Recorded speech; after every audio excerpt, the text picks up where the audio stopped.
Ciao, mi chiamo Lucia Marekak e sono una food photographer. Ho un blog di fotografia che si chiama Healthy Goodies by Lucia e sono ambasciatrice della marca Manfrotto.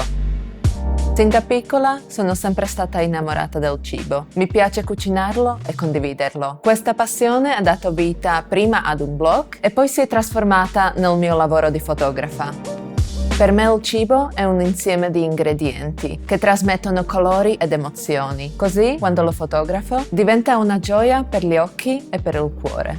In ogni mio progetto parto sempre dall'idea. Poi sul set sperimento con le luci e le ombre per catturare l'essenza del movimento nell'attimo migliore. In questo corso di domestica imparerai a scattare fotodinamiche con il cibo, sia dal punto di vista teorico che pratico. Per il progetto finale sceglierai una delle tecniche tra dusting, pouring, splash e zest e creerai il tuo scatto seguendo quello stile.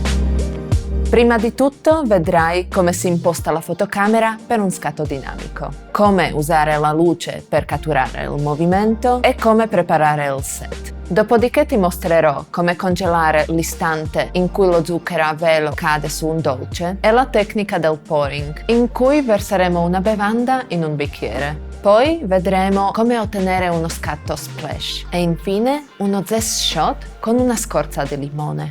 In seguito ti mostrerò come migliorare le foto in Lightroom Classic e come montare diversi scatti in una stessa foto in Photoshop. Per concludere ti aiuterò a creare delle GIF, creare un account su Instagram di food photography e a costruire il tuo portfolio. Alla fine del corso saprai creare composizioni di food photography, illuminarle correttamente e completare i tuoi scatti in post-produzione. Per seguire le mie lezioni avrai bisogno di una fotocamera con lenti, un computer, Adobe Lightroom Classic e Photoshop. Impara a catturare il movimento e lascia che il cibo sia il protagonista delle tue immagini.